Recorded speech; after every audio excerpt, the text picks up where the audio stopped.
There is a story that begins on a frozen park bench in Moscow and ends on the steps of the United States Capitol. It is a story about one man who woke up inside the body of a 10-year-old prince, in a world a century and a half before his own time, with nothing but his memories, his stubborn will, and a terrifying understanding of exactly how badly everything was about to go wrong. This is not a fantasy. It is not a fable. It is a deep, sprawling, meticulously crafted alternate history, and the closer you look at it, the more unsettling it becomes, because the questions it raises are real.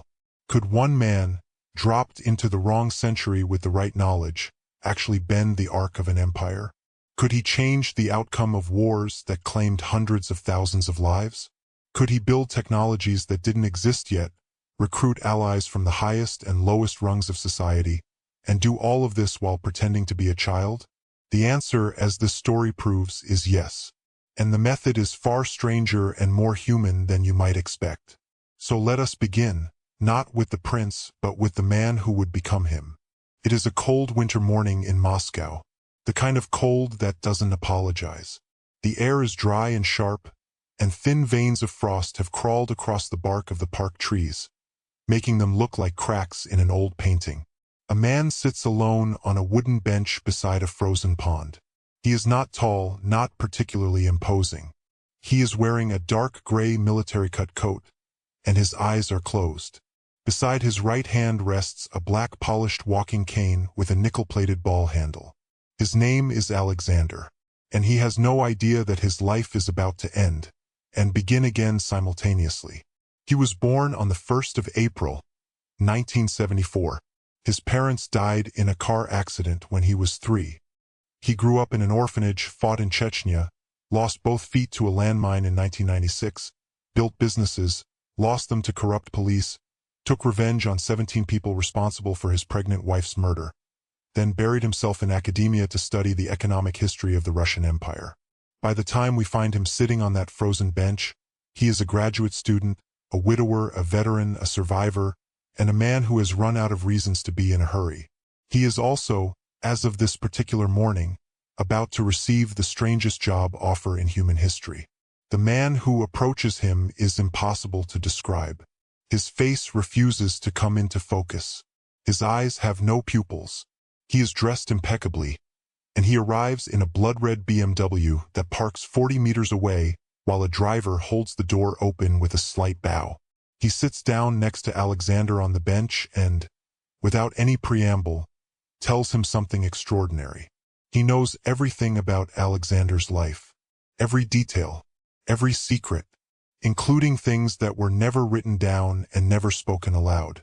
He demonstrates this knowledge with a precision that leaves no room for coincidence. He recites Alexander's entire history, from the orphanage to Chechnya, from the books he wore down to their spines to the girl he loved in the library, from his business dealings to the 17 men he killed in carefully planned revenge. He even knows about the 19-year-old student teacher with the underwear patterned with black polka dots.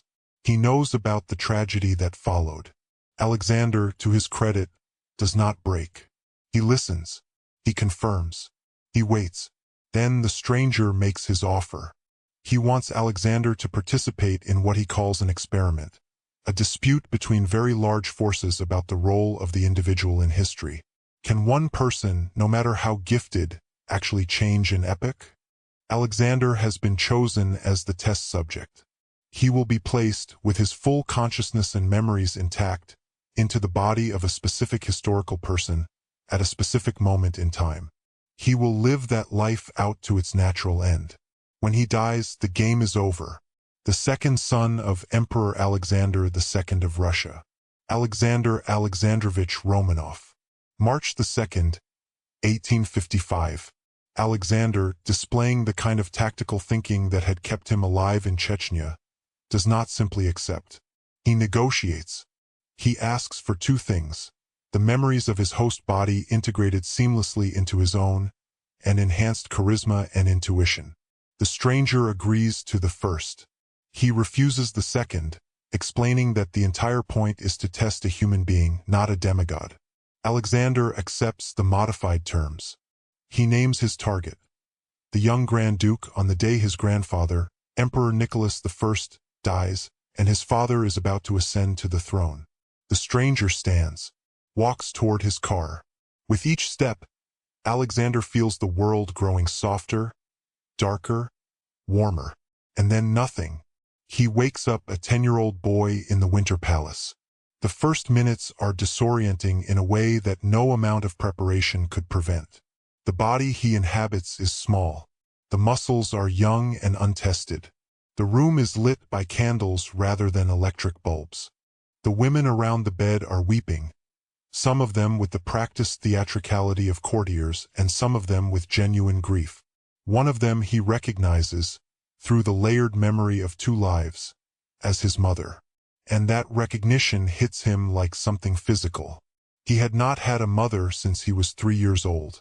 And now there is a woman looking at him, genuinely looking with genuine love, the unconditional ferocious love of a mother for her child. And something in his chest shifts in a way he cannot name. He keeps his eyes mostly closed. He studies the room through his lashes. He is in the Winter Palace, not far from the palace church. The year, according to his new memories, is 1855. The day is March the 2nd. His grandfather has just died. His father has just become Emperor Alexander II. He has arrived at the exact moment he chose. The doctors examine him. They conclude that his earlier collapse, which had alarmed everyone, with one court physician declaring him at death's door, was simply a very deep sleep brought on by emotional distress. The young Grand Duke, they say, must have been overwhelmed by the death of his grandfather. Alexander accepts this explanation with the gravity of a 10-year-old trying very hard to look serious, and everyone around him finds it endearing. That night, when the candles are low and his brothers Vladimir and Alexei have come to sit with him, he lies back and begins the long, careful work of sorting through what he knows. He is Alexander Alexandrovich Romanov, second son of the Emperor of Russia. In the history he remembers, this boy will grow up to become Alexander III, the peacemaker. They will call him the Tsar who built railways and strengthened the empire and kept Russia out of European wars. But that Alexander will also be famous for stubbornness, for conservatism, for a reign that was steady but not transformative. The man now occupying this body has different plans. He begins, as all serious people begin, with the simplest and most fundamental thing: his own body. You might wonder why a man who has survived a war, run businesses, earned a degree, and avenged his murdered wife would spend his first months in a new century doing push-ups with children. The answer is that Alexander understands something most people never fully grasp: that everything begins with the physical. A weak body produces a weak mind. A sick man cannot work. An out-of-breath officer cannot lead. And a child who spends his days in the soft, perfumed, sedentary world of the 19th century Russian imperial court will grow into a man who is physically and temperamentally unprepared for what Alexander intends to do. So he begins running. In the spring of 1855, barely weeks after waking up in the Winter Palace, he starts taking daily runs near the palace. He brings his younger brother Vladimir. He tells Vladimir about the ancient Greeks, about the Olympics, about the idea that a strong body is a sacred thing, not a vanity but a duty. Vladimir, who is 6 years old and easily captivated by stories of ancient heroes, starts running too. By September of the same year, Alexander has designed and built what may be the first dedicated athletic training room in 19th century Russia. He has drawn the equipment from memory: parallel bars, a Swedish wall, a horizontal bar, a gymnastics horse, support rings, ropes hanging from ceiling to floor, and a set of adjustable dumbbells with a screw mechanism that allows the weight to be changed, a technology that will not appear commercially until decades later in his original timeline. The room is stocked with the equipment he remembered from Soviet-era gymnasiums and adapted for the materials available in 1855. He trains there with a small group of boys: Vladimir, a slightly older boy named Nikolai Adlerberg, and several others recruited from the noble families of the court. He trains them carefully, never pushing to the breaking point, always thinking about long-term development rather than short-term achievement. He teaches them to stretch, to breathe, to rest properly. He teaches them that exercise is not punishment. By the first winter, none of the boys has suffered a single cold. They are visibly stronger, more energetic, more alert in their lessons. The emperor notices. He approves. He begins to visit the training room occasionally, watching with the bemused satisfaction of a father who sees something good happening even if he does not entirely understand it. Alexander has also begun to notice something else. He is being watched, not just by the usual collection of courtiers who find him interesting, which is understandable, since he is a 10-year-old boy who has begun doing things that no 10-year-old boy in the history of the Russian court has ever done. He is being watched professionally. He has detected at least 8 individuals who follow him with the careful disinterest of trained surveillance operatives, always turning away when he looks directly at them, always present at the edge of his peripheral vision. He notes their faces. He writes their descriptions down on a piece of paper. And on the evening of his birthday, the 26th of February, he knocks on his father's study door and presents the list. Emperor Alexander II reads it with gradually widening eyes and an increasingly raised eyebrow. Then he asks if there is anything else his son wanted to discuss. Yes, Alexander tells him there is actually one more thing. He would like to expand his athletics program to include 12 young men. He needs 9 more. He already has 3. The emperor agrees to provide them. The conversation ends. What Alexander does not know, what he will not find out until much later, is that the emperor had ordered the surveillance himself. He wanted to understand what his strange, suddenly changed second son was doing. And the conclusion drawn by the man tasked with investigating, Deputy Minister of the Interior Alexei Iraklievich Levshin, is unsettling in the best possible way. The boy is acting entirely on his own. There is no puppet master, no secret advisor, no older man pulling strings. The child is just extraordinarily and inexplicably competent. Levshin's report to the emperor says something that would have been funny if it weren't so serious. Grand Duke Alexander Alexandrovich appears to be approximately 10 years older than his actual age. The emperor files this information carefully and says nothing. Let us pause here because we need to understand something about the world that Alexander has woken up into. The year is 1855. Russia has just lost the Crimean War, or more precisely, it is in the process of losing it. The Treaty of Paris, signed in March of 1856, will end the war with a humiliation that cuts deep into the national consciousness. Russia, the self-proclaimed great power of the East, has been defeated on its own territory by a coalition that includes Britain, France, and the Ottoman Empire. It has lost access to the Black Sea Fleet. It has been forced to give up fortifications along the Danube. It has been pushed back from positions it has held for generations. The causes of this defeat are many and well documented. The Russian army is equipped with muskets that are 2 generations behind the rifled weapons of the British. It has almost no railway infrastructure, meaning it cannot move troops or supplies with anything approaching the speed of its enemies. Its officer corps is riddled with men who got their positions through connections rather than competence, who train on parade grounds rather than battlefield conditions, and who regard modern military theory with the deep suspicion of men who have invested their entire identity in doing things the way they have always been done. Its industry is primitive. Its medicine is brutal. Its economy is feudal in a century that is rapidly industrializing. Russia in 1855 is a giant who has been living on reputation rather than substance. And Alexander knows, from his knowledge of history, exactly where this trajectory ends if nothing changes. He knows about the famines, the revolts, the assassination of the very father he now calls his own. He knows about the grinding poverty of the serfs, the paralysis of the bureaucracy, the slow-motion decline of an empire that refuses to modernize. He knows that the Soviet Union will eventually perform the violent surgery that Russia needs, but at an almost incomprehensible cost in human lives. He has been given the opportunity to do something different, to perform the same surgery, but with a scalpel instead of a chainsaw, to bring the reforms early, to build the industry before the war that destroys it, to train the officers before the battles that expose their incompetence. He has perhaps 30 or 40 years, maybe a little more if he is lucky and careful. It is not much time, but it is more than nothing. He starts, as all great modernizers start, with 2 things: people and knowledge.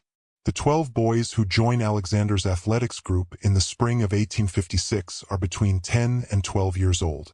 They are the sons of families loyal to the throne, healthy, reasonably intelligent, and entirely unprepared for what is about to happen to them. What is about to happen to them is, on the surface, a game. Alexander tells them that they are the founding members of a new knightly order, an Orthodox order, dedicated to Saint Michael the Archangel, whose purpose is to protect the Russian homeland from its enemies. He gives them a speech that is part historical epic and part motivational address, and he watches their eyes light up with the particular intensity of children who have just been told that they are chosen for something important. He admits to himself privately, shamelessly manipulating them. They are children. They believe in knights and orders and sacred missions in the way that children believe in things. Completely, without reservation, without the cynical filter that adults develop. He is using that belief. He is building, through their enthusiasm, something that he cannot yet build openly. A team. A group of people who are personally loyal to him, who will grow up with him, who will share his values and his training and his vision of what Russia could be. He knows that any powerful political player needs such a team. He knows that borrowing already established figures, the experienced politicians, the senior officers, the men with existing reputations and connections, is a necessary part of politics, but also a dangerous one. A man who has already switched allegiances once will switch them again. You can never fully trust someone who came to you from someone else. But these boys, these 12-year-olds who are currently learning to do pull-ups and running laps in the palace gardens and studying mathematics together in the evenings, these are his people. He is building them from scratch. He calls the order the Brotherhood of the Red Star. The symbol is a 5-pointed red star, not because Alexander has any particular ideological commitment to Soviet iconography, but because he grew up in the Soviet Union and the associations are positive, and also because the symbol has a defensible mystical and religious explanation that satisfies the Orthodox traditionalists who might otherwise object. He writes a charter for the order. The charter is, if you look at it carefully, not really the statutes of a knightly brotherhood at all. It is the organizational documents of a mass political party. It includes provisions for the Brotherhood's internal security service, mechanisms for bottom-up communication, clear hierarchies with defined responsibilities, and a system of performance evaluation that allows members to be promoted or demoted based on merit rather than seniority. It is, in short, a blueprint for a modern political organization disguised as medieval pageantry. The emperor reads the charter and smiles. He tells his advisors that the children are playing good games. He does not look too closely at what the game is actually about. This is exactly what Alexander intended. The intelligence operation that unfolds around the Brotherhood begins almost accidentally. When Alexander notices that he is being watched, and not just by his father's agents, but by operatives connected to the British and French missions, he does not panic. He makes a list. He brings the list to his father. He asks, with the wide-eyed concern of a bewildered child, why all these strange people keep following him around. The emperor shows the list to Levshin. Levshin turns pale. The list includes not only the Russian surveillance agents he had deployed, which the child had somehow identified despite their professional training, but also a significant number of British and French operatives that Levshin's own people had not yet identified. This is the moment when several powerful men in the Russian imperial government begin to reconsider their assumptions about the emperor's second son. The official explanation that emerges is that the trauma of his grandfather's death triggered some kind of accelerated psychological maturation in the child. A theory supported by various court physicians who cite, with varying degrees of confidence, unnamed precedents in medical literature. Levshin, who is a pragmatic man, accepts this explanation because the alternatives are too disturbing to contemplate. The emperor accepts it because the alternative, that his son is possessed or replaced or somehow fundamentally not the child he remembers, is a thought he cannot afford to entertain. What actually matters, from a strategic perspective, is that the British and French missions have identified young Alexander as someone worth watching. They believe, based on the surveillance activity and the deliberate opacity around him, that the emperor may be secretly preparing his second son as an alternative heir to the throne, a hedge against the instability of Tsarevich Nicholas, who is known to have warm feelings toward Britain. This misunderstanding is enormously useful. It means that both Britain and France are now treating a 12-year-old boy as a significant intelligence asset. It means their agents are devoting resources to penetrating his circle. And it means that Levshin, who is not a stupid man, can use those misallocated resources as a tool. The counterintelligence operation that follows is one of the more elegant things in this entire story. Rather than exposing and arresting the foreign agents immediately, Levshin, guided in part by suggestions from Alexander himself, delivered with the calculated naivety of a child who just wants to understand why people keep being strange around him, allows the agents to remain in place while feeding them carefully selected disinformation. The result is that for several years, the British and French intelligence services maintain an elaborate and expensive operation whose primary output is false information about a child. Meanwhile, the child is doing things far more interesting than anyone is telling the foreign agents about. The decision to send Alexander to Moscow is presented to him as an honor. It is, in fact, a calculated move by a group of senior advisors who have decided that the best way to exploit the diplomatic confusion around the young Grand Duke is to move him to a controlled environment where his activities can be both protected and used as bait. The cover story is elegant in its simplicity. The emperor has approved his second son's proposal to establish a special cadet corps in Moscow, dedicated to St. Michael the Archangel, focused on physical and military training of an innovative kind. It will be located at Kodinka Field. It will be nominally supervised by elderly General Alexei Petrovich Yermolov, one of the most decorated and feared military figures in Russian history, a contemporary of Suvorov who pacified the Caucasus and terrified both his subordinates and his superiors with equal efficiency. Yermolov is 80 years old, officially retired, and reportedly in poor health. Alexander's task, from the intelligence community's perspective, is to be sufficiently interesting and mysterious that British and French agents will keep trying to penetrate his circle. Every agent they expose in this effort is one more thread in the network that Levshin and the Third Section, Russia's secret police, can unravel. From Alexander's perspective, the task is different. He needs to build a school. A real school unlike any that exists in Russia or anywhere else in the world in 1856. A school with laboratories, a shooting range, athletic facilities, proper sanitation, dormitories with shower rooms, a curriculum that includes practical science alongside military theory. A school that will produce not the parade ground officers that Russia currently manufactures but the technically literate, physically capable, tactically sophisticated officers that Russia desperately needs. He has perhaps 3 or 4 years before the window of opportunity begins to close. He has the Emperor's nominal approval and Levshin's genuine, if guarded, support. He has 12 teenagers who will follow him into battle if he asks them to. He has a nearly unlimited supply of arrogance, stubbornness, and historical foreknowledge. And he has Yermolov. The meeting with Yermolov is one of the most remarkable scenes in the entire story, and it repays careful attention. Yermolov has been refusing to take the post that has been offered to him. He cites poor health. He cites old age. He cites the general unwillingness of a man who has spent his life being magnificently unreasonable to suddenly be told what to do by bureaucrats. He is, from the official perspective, being extremely inconvenient.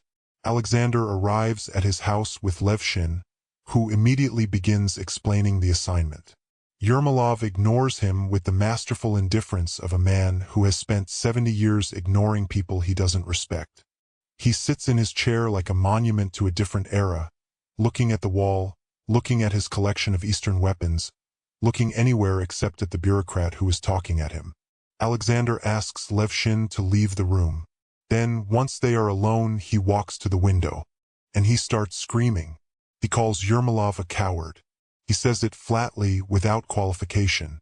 He says it in the voice of a man who has lost both feet on a Chechen minefield and considers this a reasonable baseline for discussing courage. He says it loud enough that the walls of the modest room shake slightly. Yermolov, who has not been called a coward since approximately the Napoleonic Wars, comes absolutely alive. What follows is not quite an argument. It is more like the ignition of a dormant engine. Alexander does not debate Yermolov. He provokes him, challenges him, forces him to defend himself, uses the old general's own ferocious pride as the fuel that drives the conversation forward. He talks about the defeat in the Crimea. He talks about officers who can waltz and speak French but cannot shoot straight or read a map. He talks about soldiers who haven't been taught anything useful since 1812. He talks about the Russia that exists right now in 1856 and the Russia that will exist if nothing changes. He talks about dying on a couch versus dying in the fight. Yermolov is silent for a long time after this. His face goes through several emotions that his rigid military training has spent decades teaching him to suppress. Then he stands up. He walks to Alexander and holds out his hand. The handshake nearly crushes the bones of the 12-year-old's fingers. Alexander does not flinch. The general is back. What follows in Moscow over the next several years is nothing less than the creation of a parallel military scientific establishment in the middle of the 19th century. The cadet corps grows. It becomes the Imperial Military Engineering School with an attached cadet corps. It grows from 12 boys to nearly 100 students in its first year, and the waiting list for admission develops almost immediately. The parents of noble families across Russia discover that something remarkable is happening at Kodinka Field, that the sons who enter this institution emerge physically transformed, intellectually engaged, and possessed of a seriousness of purpose that is entirely at odds with the usual products of Russian imperial education. The school's physical facilities are extraordinary by the standards of the time. There is a heated indoor swimming pool, the first of its kind in Russia. There is a shooting range. There are multiple athletic facilities, including what amounts to a 19th century gymnasium with equipment that Alexander designed from memory and had built by local craftsmen who had never seen anything like the specifications they were given. There are classrooms with practical laboratory facilities. There are dormitories with adequate sanitation. There are shower rooms. There is a proper kitchen that serves nutritious food at regular intervals, managed with the kind of systematic attention to detail that makes the mess at every other military institution in Russia look like an afterthought. But the real innovation is not in the facilities. It is in the laboratories. Alexander begins with chemistry. He works with a man named Ivan Vasilyevich Avdyev, a metallurgical analyst from the Moscow Assay Office who has a good technical mind and the rare capacity to follow complex instructions without needing to understand everything behind them. Together, they set up a chemical laboratory that rapidly becomes the best equipped in Russia. Within months, Avdyev's team, which has grown to include several enthusiastic cadet volunteers, is synthesizing compounds that will not appear in European laboratories for another decade or more. Among them, ballastite, a smokeless propellant, and nitroglycerin. The explosion, when it comes, is predictable in retrospect. Avdyev's most enthusiastic student stays up all night working with materials he doesn't fully understand, and in the early morning hours of a July day in 1857, the laboratory building ceases to exist. The student with it. Alexander's response to this catastrophe is systematic and unsentimental. He implements, within days, a comprehensive laboratory safety protocol that looks startlingly modern. Mandatory rest periods between work sessions, protective clothing, limits on the quantities of hazardous materials stored in work areas, mandatory daily logbooks that are copied and archived each evening, strict access controls. It is the kind of protocol that would become standard in industrial chemistry a century later. He introduces it in 1857. The next innovation is electrical. Boris Semyonovich Jacobi, one of Russia's most distinguished electrical engineers, arrives as Alexander's personal tutor in electrotechnics. Jacobi expects to be instructing a curious teenager in the basics of galvanism. What he finds instead is a student who asks questions that make him feel like the student.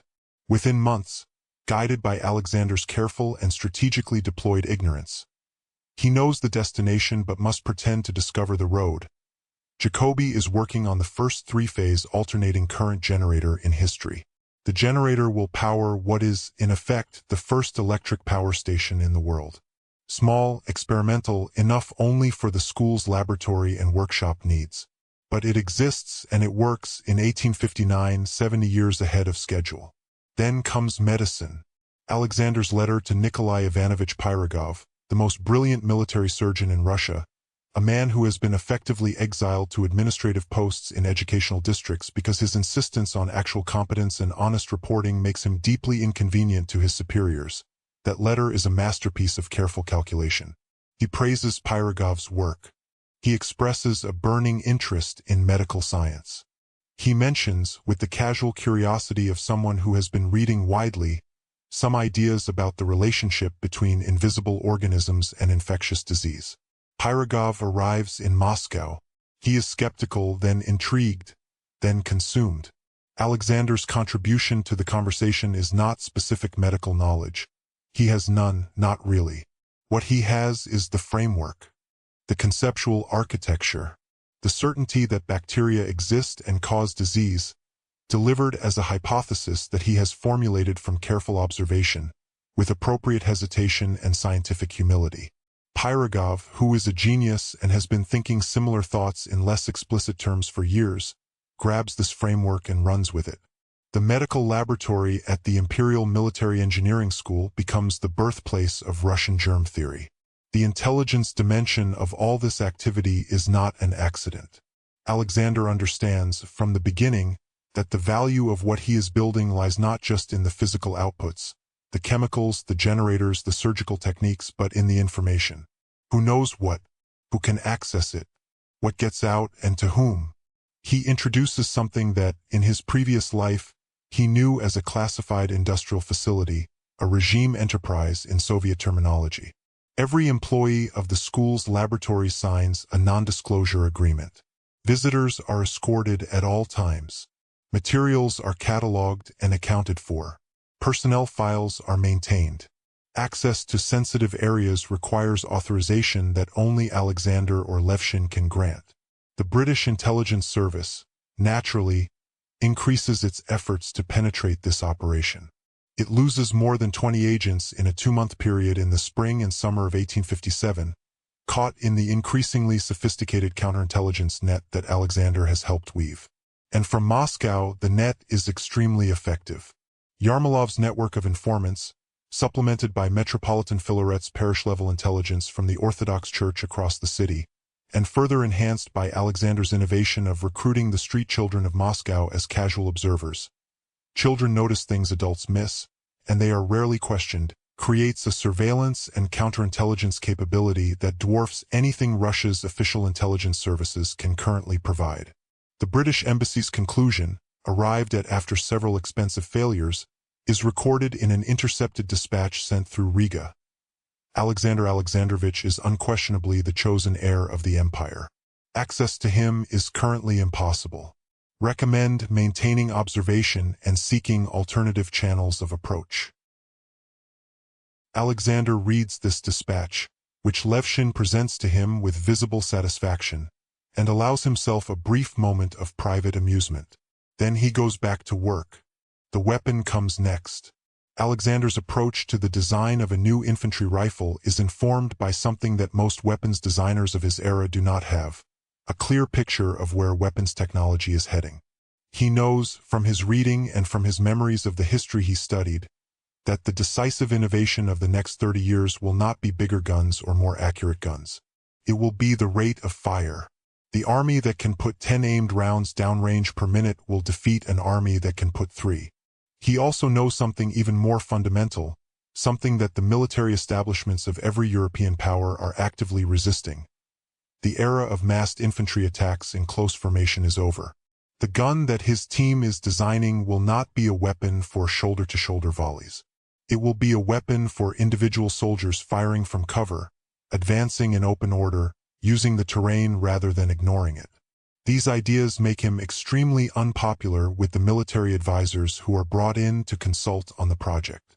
Officers who have built entire careers on the traditions of Suvorov and Napoleon find it nearly incomprehensible that a 12-year-old boy is telling them that everything they know about infantry tactics is obsolete. The arguments become fierce. Some nearly come to blows.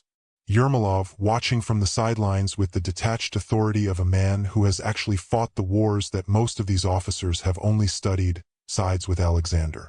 He does not argue enthusiastically. He does not explain his reasoning at length. He simply states, with the finality of a verdict, that the boy is right. The arguments stop. The technical development of the rifle takes place primarily through Alexander Pavlovich Gorlov, a young artillery officer who is one of the most capable military engineers in Russia. In the history Alexander remembers, Gorlov will eventually travel to America after the Civil War and modify a rifle design that will become the Burden rifle, the standard arm of the Russian Imperial Army for a generation. In this timeline, he is recruited a decade earlier, and his task is more ambitious. The rifle they develop together is a single-shot breech-loader chambering a centerfire metallic cartridge. The caliber is 9 millimeters. The total weight is 4 kilograms. The bayonet is a folding needle type with a spring catch, copied from the design that Alexander remembers from Soviet carbines of the 1940s, a design that won't be invented in the original timeline for another 90 years. The mechanism is based on the Remington rolling block action, which is itself not patented in Alexander's timeline until 1864. Here it appears in 1857. The key innovations are three.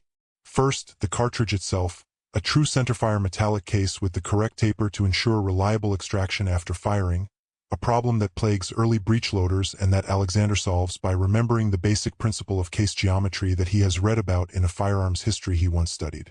Second, the completely tool-free field disassembly. The rifle can be stripped and cleaned without any implements beyond a single screwdriver for full disassembly.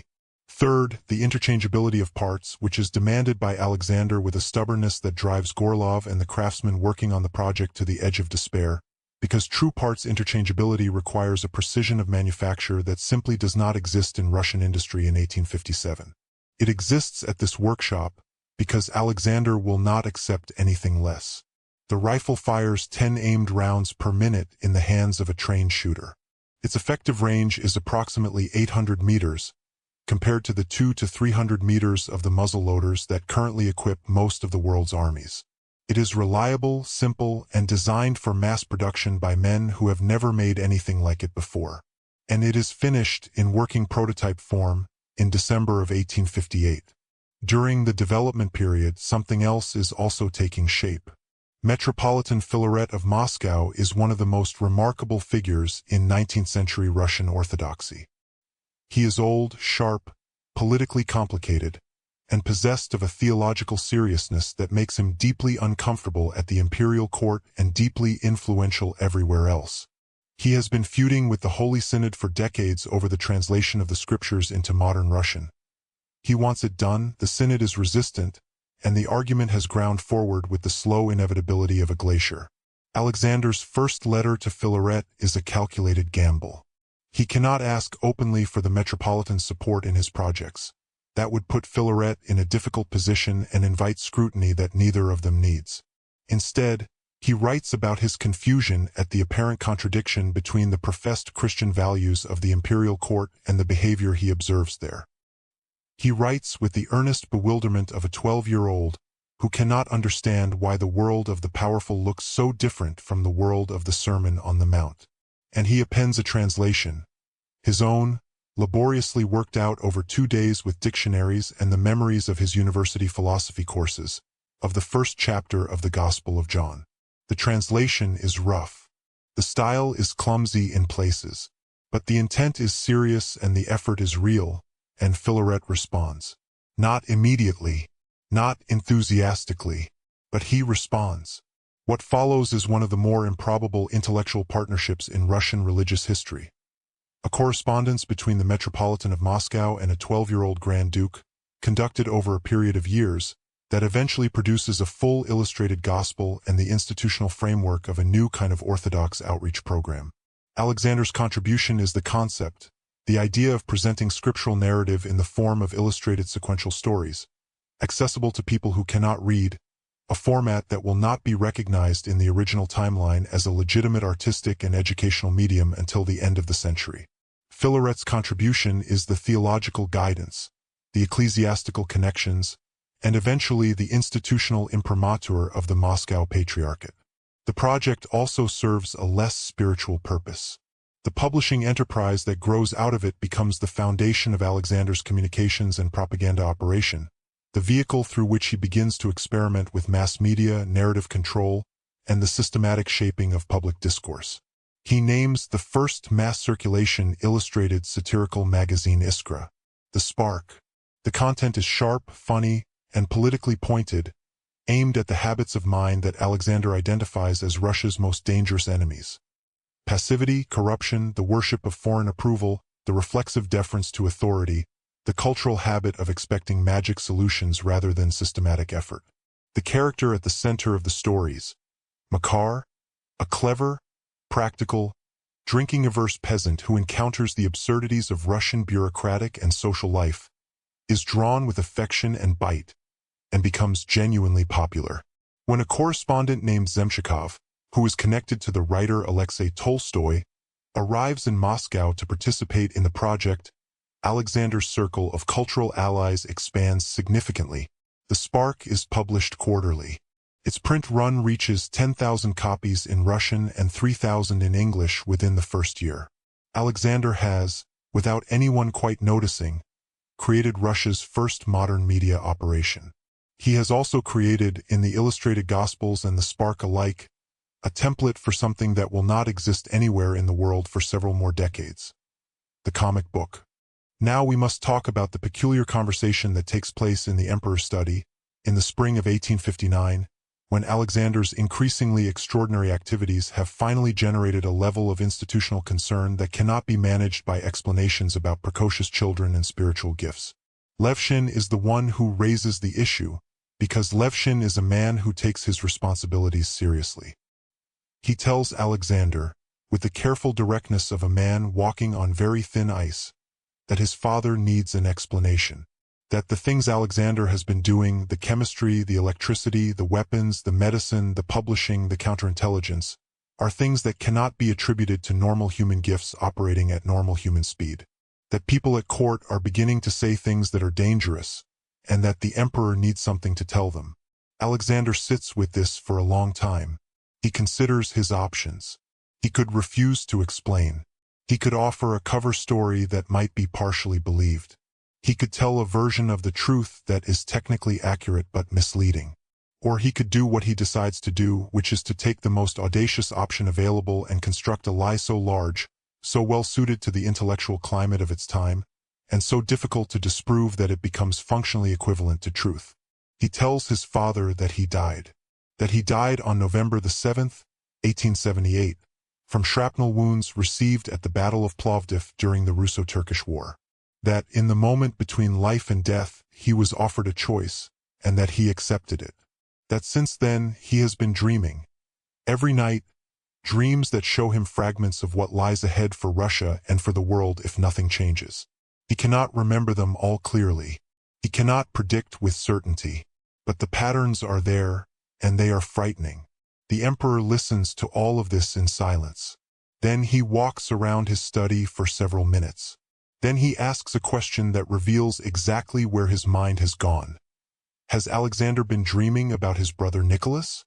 There is a particular weight behind this question. In the history that Alexander remembers, Cesarevich Nicholas Alexandrovich, Nixa, as the family calls him, dies young. He is 21 when he dies of tuberculosis and spinal meningitis in 1865, having been engaged to Princess Dagmar of Denmark. His death is a catastrophe for the family and for the succession. His younger brother, the Alexander who would have become Alexander III, inherits both the throne and the fiancé. Alexander tells his father carefully that yes, he has had dreams about Nixa. He does not specify what they show. He says only that the dreams are troubling. The emperor goes very quiet, and then, after a long pause, he says something that suggests he has heard more than enough to take his son's words seriously, and that he gives his word not to discuss this conversation with anyone else. Alexander accepts this. He also takes the opportunity, since they are already in the territory of uncomfortable truths, to suggest a cover story for public consumption. The emperor, he points out, does not need to tell anyone that his son claims to have lived a previous life and to be receiving prophetic dreams. What he can say, what is also technically true, is that something remarkable happened in the chapel of the Archangel Michael in Moscow, in the presence of the Metropolitan, witnessed by a dozen people. That God's blessing manifested visibly. That this explains the gifts. Filaret will confirm it. Levshin will certainly not contradict it. And the story will do what Alexander needs it to do. It will transform unease about an inexplicable child into reverence for one who is divinely favored. The emperor thinks about this for a moment. Then, with the pragmatism of a ruler who has been managing impossible situations his entire adult life, he agrees. The next morning, a carefully worded account of the events in Moscow is found, as if by coincidence, in the presence of a British diplomat. By evening, it is in Levshin's intelligence reports that the story has already reached London. Nikolai Ivanovich Putilov arrives in Moscow in February of 1859, responding to Alexander's open competition for the best method of producing high-quality steel. Putilov is one of the most remarkable industrial organizers in Russian history, a man who, in the original timeline, will build an entire shipyard from scratch during a wartime emergency and operate it at a loss for years because Russia needs ships and nobody else will build them. He is also, at this particular moment, unemployed, having recently resigned from government service in circumstances that are not entirely clear.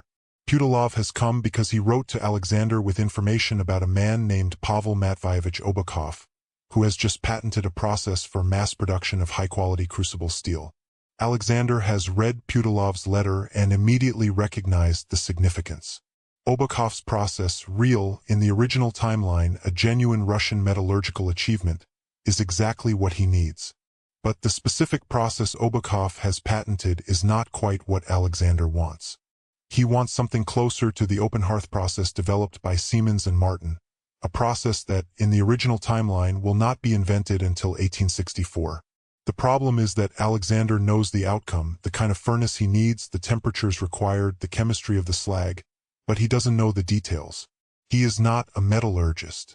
He cannot simply describe the Siemens-Martin process in technical detail without revealing that he has knowledge that should not exist. So he does what he has learned to do. He constructs a situation in which someone else discovers the thing he already knows. He shows Putilov a red folder containing everything he can remember and reconstruct about open hearth steelmaking, the principles, the geometry of the furnace, the role of the regenerative heat exchangers, the use of limestone additions to control phosphorus content. He frames this as a collection of interesting ideas generated by the competition entries he has received, that he wants Putilov to evaluate. He asks Putilov to take the folder to Obakov and tell him what is possible and what is not. 3 months later, Putilov and Obakov return to Moscow with the news that it works.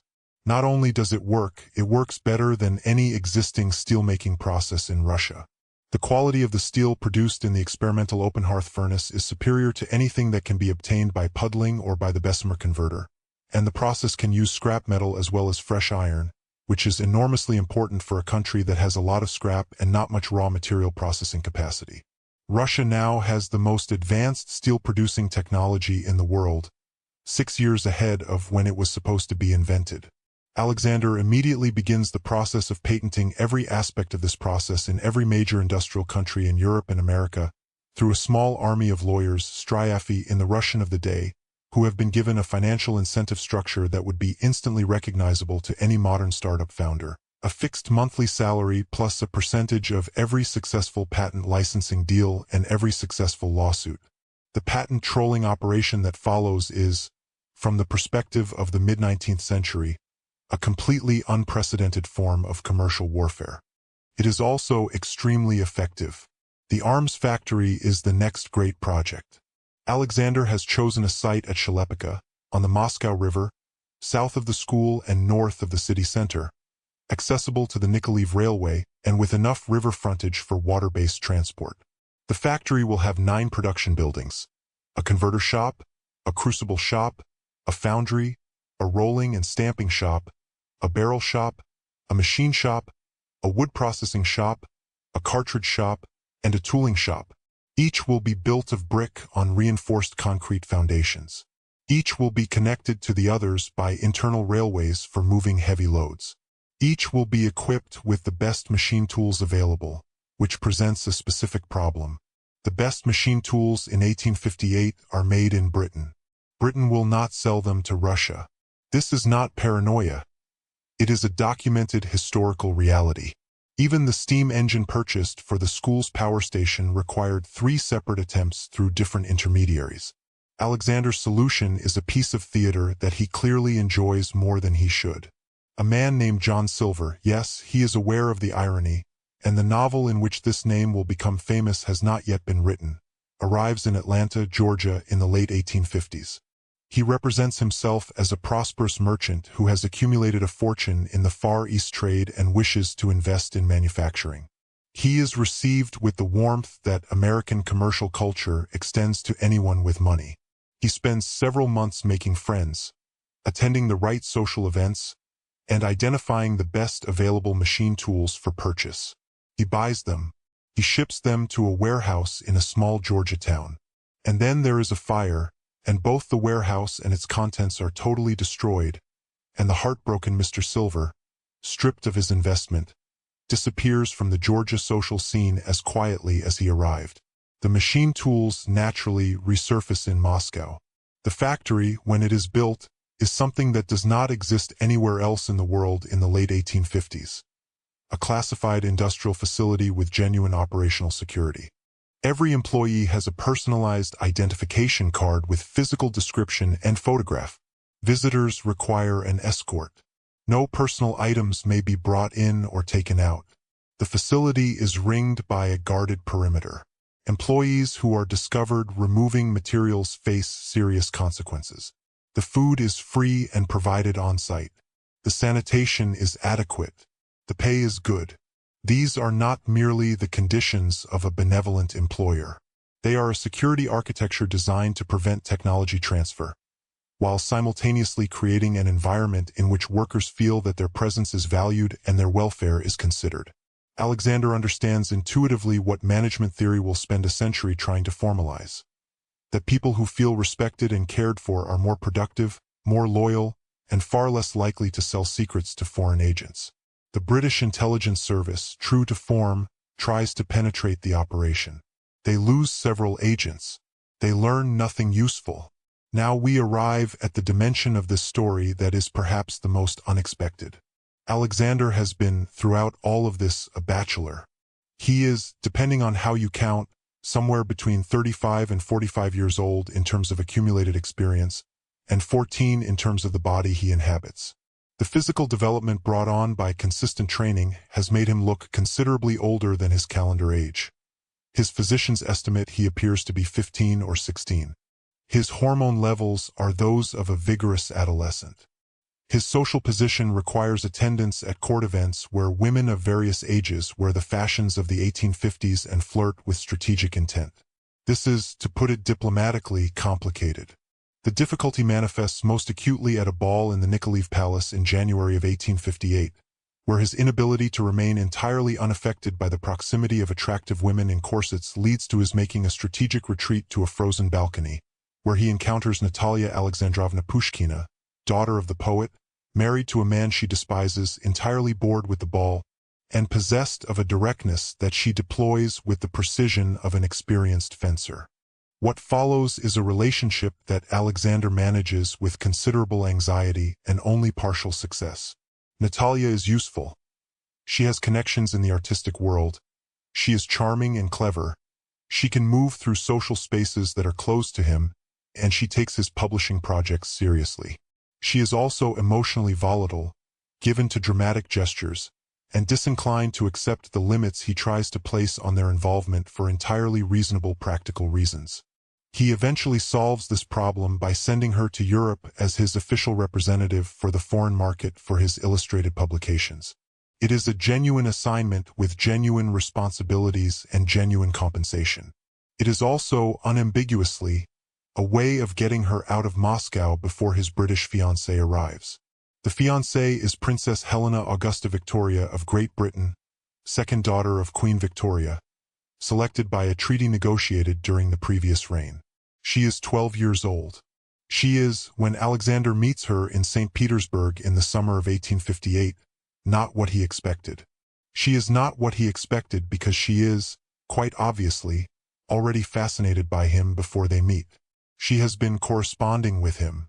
She has received his letters, carefully composed with Levshin's assistance, carefully reviewed by the intelligence services of two empires before delivery, and she has been told by Natalia Pushkina, in a moment of competitive mischief that briefly makes Alexander's blood pressure dangerous, that her fiancé is extremely interested in intelligent women. Helena, interpreting this guidance with the literalism of a 12-year-old, has arrived prepared to demonstrate her intelligence at every possible opportunity. The resulting conversations are, from Alexander's perspective, physically exhausting in the manner of being talked at by a very earnest, very young person who is trying very hard. He responds with the patience of a man who has been through things considerably worse and who understands that what she needs from him is not a discussion partner but a guide. He spends 6 weeks in Tsarsko Selo with Helena, the royal residence outside St. Petersburg. He teaches her, through carefully selected activities and conversations, that physical fitness is beautiful and admirable rather than unladylike. He introduces her to the idea that who she becomes in Russia will matter more than who she was in Britain, and that this is an opportunity rather than a loss. He flirts with her, carefully, within the appropriate limits, knowing that at this age the experience of feeling genuinely admired by someone she already admires will do more to bind her loyalty than any formal arrangement. He plants seeds that, in time, will grow into a genuine alliance. When she leaves for Britain at the end of the summer, the British diplomatic mission is seriously alarmed. The intelligence assessment circulating in London is that the young Grand Duke has successfully captured the emotional loyalty of the princess in a way that makes her a significantly less reliable channel of British influence over the Russian court. This is correct. It is also exactly what Alexander intended. There is a conversation that takes place in the Emperor's study in 1859 that deserves its own chapter. Levshin has brought to Alexander's attention the mounting institutional concern about the nature and source of the Grand Duke's gifts. The inquiry is now coming from the highest levels. The Emperor himself has commissioned a review. The answer that Alexander has been providing, brilliant child, early trauma, divine favor, is wearing thin. There are people at court who are asking sharper questions. There are foreign governments that are taking an active interest. Alexander has thought about this carefully. He has considered several approaches. He has rejected the ones that require him to maintain detailed deceptions that can be verified or contradicted. He has settled on something that he finds, personally, rather elegant. A version of the truth that is simultaneously unverifiable and entirely consistent with the most advanced thinking of the era. Spiritualism is fashionable in 1859. The idea that consciousness can exist independently of the body, that some individuals have access to information that transcends normal sensory experience, that the universe contains dimensions of reality not accessible to ordinary perception. These ideas are not fringe beliefs in the mid-19th century. They are taken seriously by serious people. The Emperor's own court includes individuals who attend séances and who regard the phenomena with genuine intellectual curiosity rather than dismissal. Alexander tells his father, in the carefully constructed privacy of the Emperor's study, after extracting a promise of secrecy that he knows will not be entirely kept but which is genuine enough to be useful, that he died. That, in the moment of death, he was shown something. That since then, he has access to knowledge that does not belong to his own experience. That the knowledge manifests as dreams, fragmented, emotionally charged, not entirely reliable, but real. He tells his father about the Crimean War, about the railway deficiencies, about the technological gap with Britain. He tells him that the dreams show him consequences, not certainties, but possibilities, trajectories, patterns. He tells him that this is why he has been working with such urgency, because the window of opportunity is narrow and the cost of missing it is enormous. The Emperor listens to all of this. He is a man of considerable intelligence who has spent his life managing impossible situations. He does not ask whether it is true. He asks instead whether it is useful. Alexander says, yes. The Emperor asks, how do we present this to the court? Alexander says, the same way we present everything else we want people to accept without questioning it. We dress it in religious language. We tell them that God has seen fit to give his second son a particular gift of foresight, that this is confirmed by what happened in the chapel of the Archangel Michael, and that the appropriate response is gratitude rather than skepticism. The emperor thinks about this for exactly as long as it takes a pragmatic ruler to assess a pragmatic proposal. Then he says, "Very well." The cover story spreads through the court within 48 hours. By the end of the week, it has reached the British embassy. Levshin, who receives confirmation of this through his intelligence network, delivers the news to Alexander with an expression that combines professional satisfaction with something that might, in a different face, be described as wonder. The operation is complete. Alexander is, from this point forward, officially a minor prophet. An inconvenient one, perhaps, for the people who would prefer a more manageable Grand Duke. But a prophet nonetheless. Now the story accelerates. The year is 1860. The American Civil War is approaching with the inevitability of a storm front that everyone can see coming and no one is quite prepared for. Alexander knows, from his historical knowledge and from an increasingly sophisticated analysis of the diplomatic intelligence his network has generated, that the war will begin in April of 1861 with the bombardment of Fort Sumter. He knows that the Confederacy will be a genuinely independent nation if it receives sufficient external support quickly enough. He knows that Britain will be sympathetic to the South for economic reasons but will hesitate to intervene formally. And he knows, with a certainty that he cannot fully explain to anyone who has not spent 40 years absorbing the history of the 20th century, that a unified, industrialized United States of America will eventually become the dominant power on Earth and the primary challenger to Russian interests globally. He wants to stop this. He wants the war to result in two Americas instead of one. A weaker North and a perpetually inferior South, each consuming resources that would otherwise be directed toward building the world-spanning empire that history intends to create. He raises this with his father. The conversation is not a success.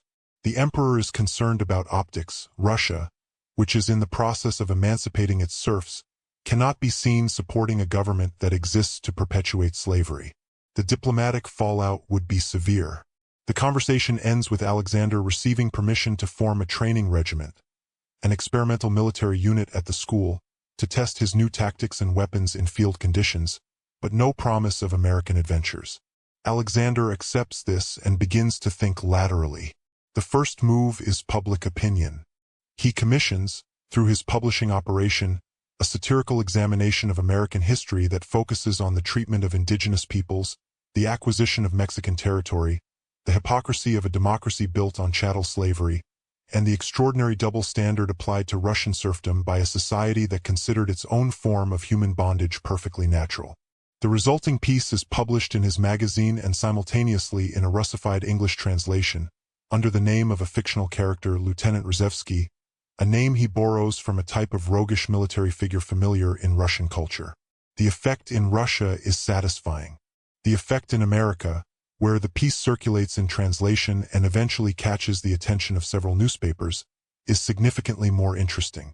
It lands in the middle of an increasingly acrimonious national debate and makes precisely the kind of contribution that no diplomat would have chosen to make. It is too sharp, too specific, and too funny to be easily dismissed or forgotten. Then comes an incident that Alexander does not engineer but exploits with great skill. A Unionist senator named Parker, already notorious in Russia for anti-Russian speeches, orchestrates the arrest of a Russian merchant vessel in Baltimore Harbor on trumped-up smuggling charges. The incident causes a wave of genuine outrage in Russia, the first time in years that ordinary educated Russians have had cause to feel strongly and negatively about the United States. Alexander pours fuel on this fire through every channel available to him. The Spark magazine's next issue is dedicated entirely to the history of American foreign policy and its relationship to other nations' sovereignty. By the summer of 1861, when the Confederacy fires on Fort Sumter and the war begins, the political climate in Russia is measurably more hostile to the United States than it was in the previous timeline. The emperor, who has been following developments with the careful attention of a man who suspects his son has been maneuvering him toward something, agrees to a compromise. Russia will maintain armed neutrality, but Russian citizens who choose to volunteer will be permitted to do so. And a certain military experiment, the new regiment with its new weapons and tactics, might choose this moment to conduct a live field exercise. Alexander, who has been very carefully not smiling throughout this conversation, thanks his father for his wisdom. Then he goes to pack. The unit that crosses the Atlantic in the spring of 1862 is unlike anything that has ever existed in the Western Hemisphere, and the men who serve in it know it. Alexander has given them, as their marching anthem, a piece of music from his memory, a melody that will not officially exist for another century, written for another war entirely, with new words adapted for this context. He has chosen this piece, Proshny Slavianki, Slavic farewell, because it does something that military music is supposed to do and rarely actually does. It makes men feel that they are part of something larger than themselves, that what they are doing matters, that there is a weight and a significance to the moment that justifies the risk. The men march through the streets of Charlotte and Greensboro and Durham, dusty from the road, with the song rolling ahead of them, and the people of those cities come out to watch. They do not understand the words. They do not need to.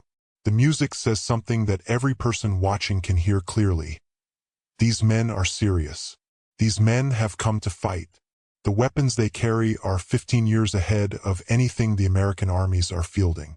The bolt-action repeating rifles, actually single-shot breechloaders under a new metallic cartridge, but feeding and firing with a speed that seems impossible to men used to muzzle loaders, can put 8 to 10 aimed rounds per minute downrange.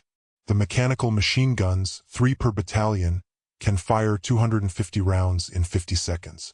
The steel helmets stop pistol bullets and deflect saber blows. The field medical kit carried by every squad leader includes knowledge of antiseptic technique, wound dressing, and triage that will not become standard military medicine for another 30 years. The artillery is 8 4-pound rifled breechloaders, accurate to 1.5 miles. They carry their own field kitchen, the first in North American military history. They have a telegraph officer and a code book and a system for communicating with other units that is, by the standards of 1861, sorcery. And they have, riding at the front, a 17-year-old Grand Duke in a gray uniform with a steel helmet in his saddlebag, looking considerably older than his years, accompanied by a military advisor, a war correspondent with a camera, and the most sophisticated tactical understanding of American Civil War military operations that any person alive possesses. Because Alexander knows how this war goes. He knows where the mistakes are. He knows which positions are critical, which crossings are vulnerable, which generals will panic and which will hold. He has spent decades, in a previous life, reading the history of every major engagement. He cannot remember every detail, but he remembers the shape, the patterns, the decision points, the moments where a small intervention can change large outcomes. He is about to demonstrate this in the most emphatic way possible. The Battle of Bull Run in the original timeline is a Union disaster. A poorly trained, inadequately led Federal Army marches out to what it expects to be a quick victory, encounters Confederate resistance at a place called Henry Hill, panics, and retreats in disorder all the way back to Washington. The Confederacy wins, but does not capitalize on the victory, and the war grinds on for 4 more years. In this timeline, something rather different happens. Alexander has been at Bull Run for 16 days before the battle begins. He has spent every hour of those 16 days turning Henry Hill into something that would have been recognizable to a soldier of the First World War and completely bewildering to a soldier of 1861. His men have dug trenches.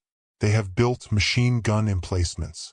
They have cleared the approaches to their position of every tree and bush within a quarter mile.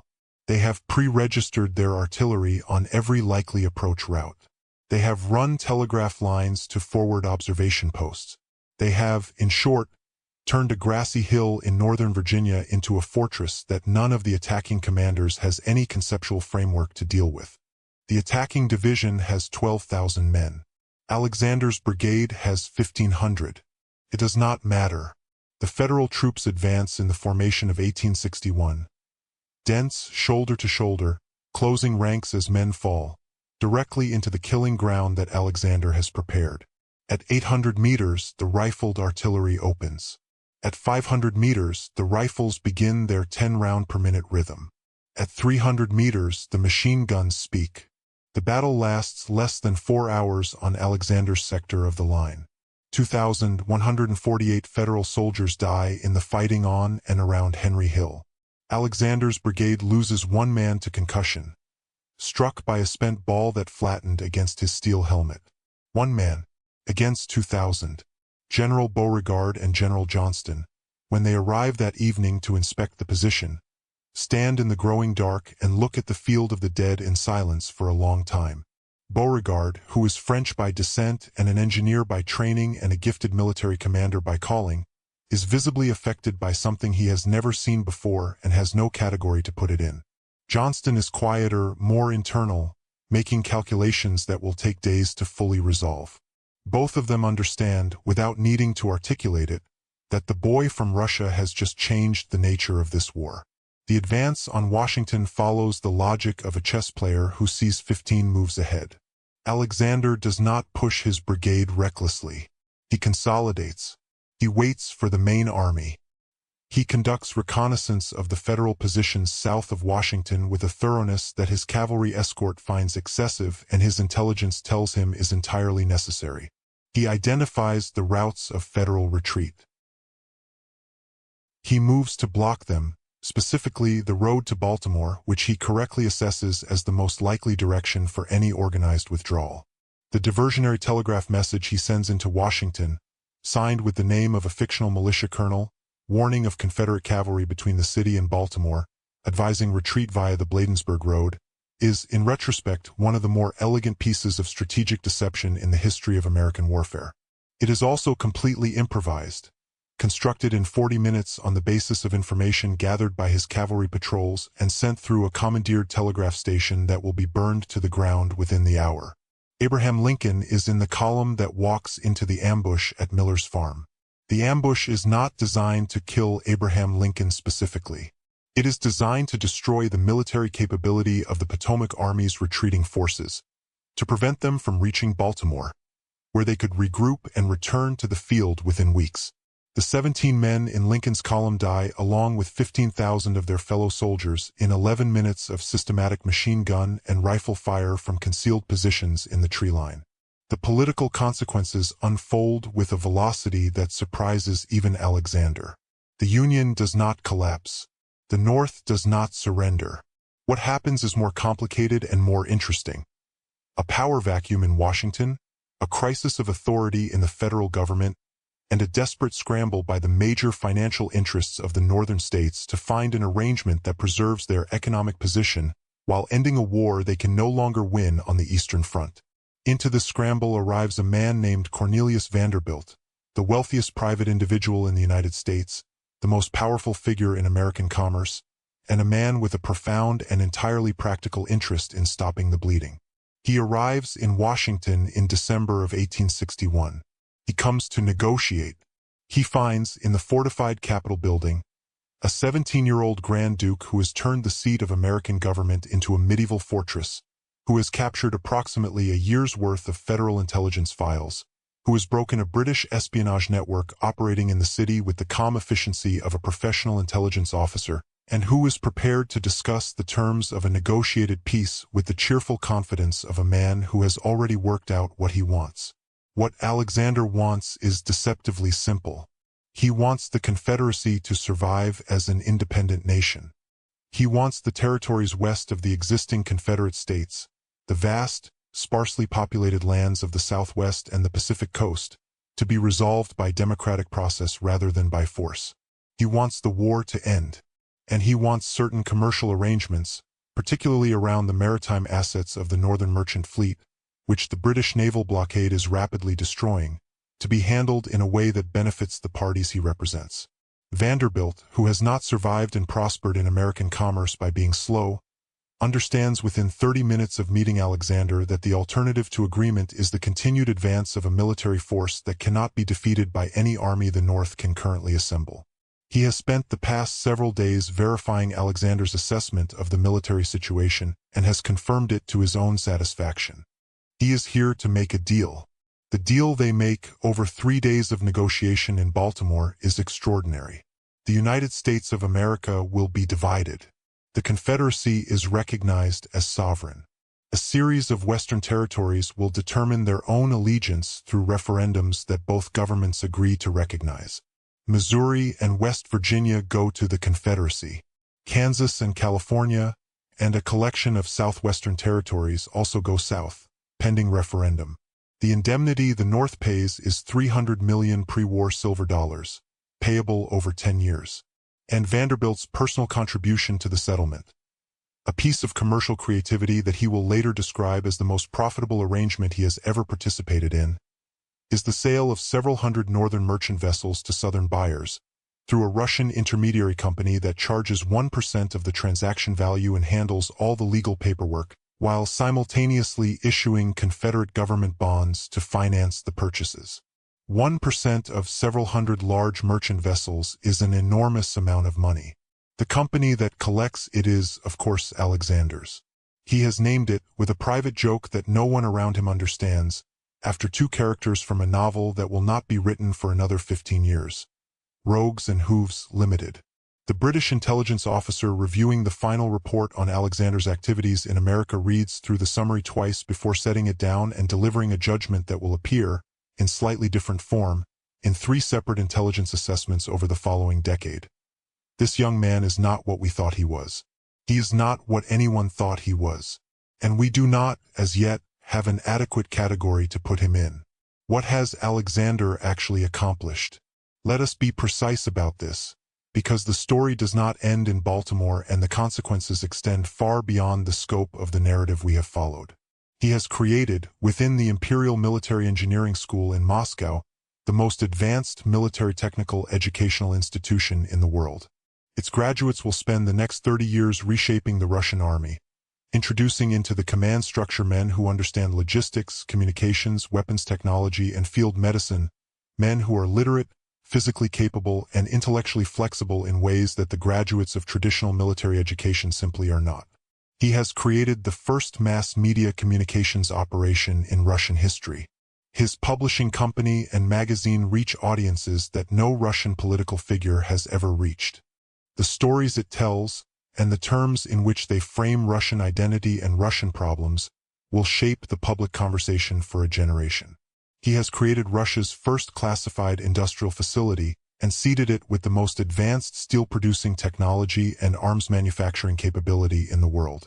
When the European powers begin their next cycle of rearmament, which Alexander knows is coming, they will discover that Russia has already arrived at the destination they are racing toward. He has established a counterintelligence capability, built around the Brotherhood of the Red Star and the informal networks he has cultivated in Moscow, that is several generations ahead of what the third section currently provides.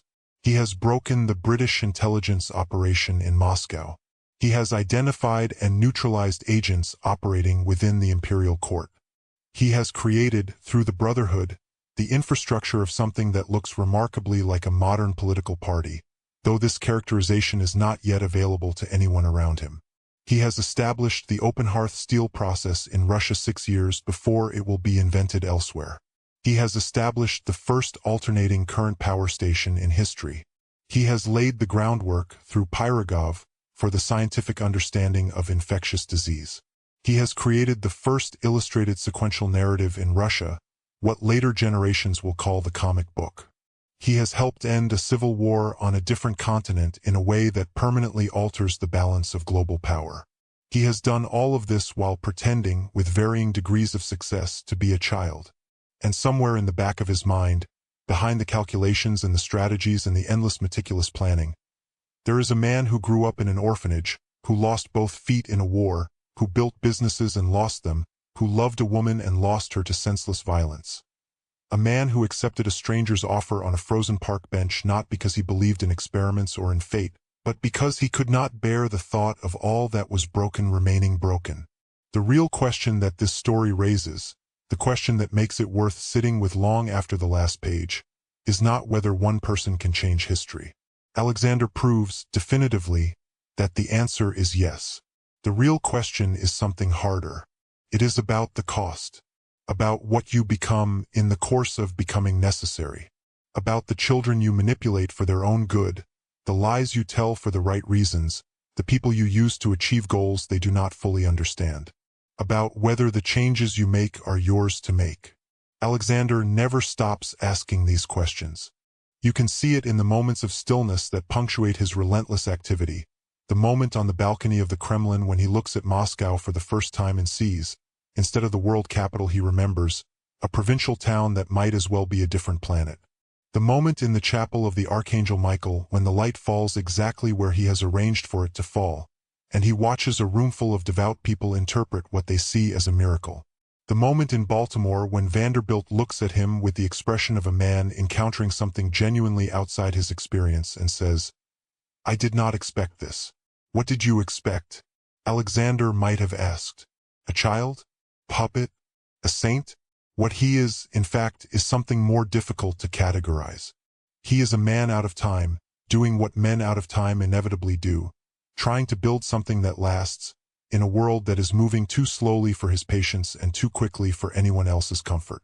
Whether he succeeds in the largest sense, whether the Russia he is building will survive the wars he cannot entirely prevent, whether the changes he introduces will take root deeply enough to matter, that is a question the story leaves open. Deliberately, because the answer, as always, depends on what comes next.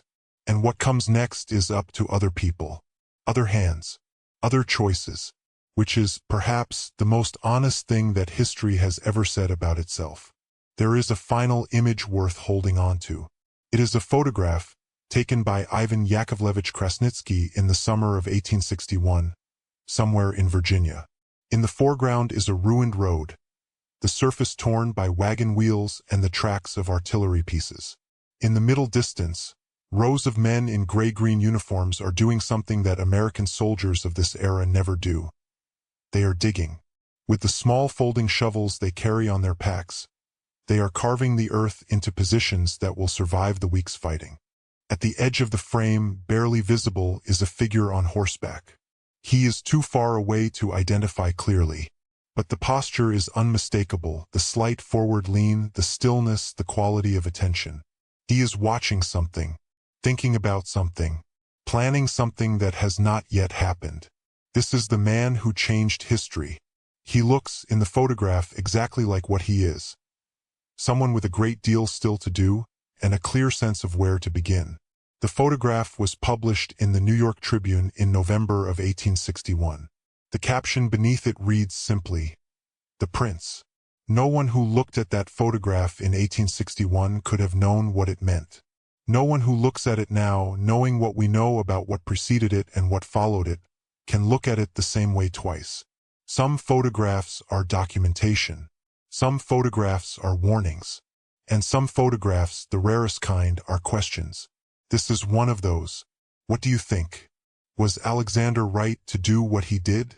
Could one person, placed in the right position at the right time with the right knowledge, genuinely redirect the course of civilization? And if they could, should they? Leave your thoughts in the comments below. This conversation is worth having.